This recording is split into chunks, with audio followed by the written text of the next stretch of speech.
There are few steps to be followed. Step number 1. Big rock stone. Step number 2. Small rock stone. Step number 3. Sand. Step number 4. Cold. Step number 5. Tissue paper. At first pour the dirty water in the big rock stone.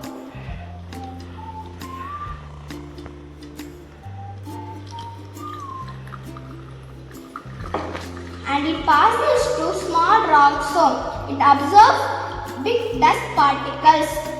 And it passes to sand where sedimentation happens, and it cold where lightweight particles. Finally, the water passes to tissue paper. It acts as the filter and gives us pure water. Finally, we get a pure water. Thank you.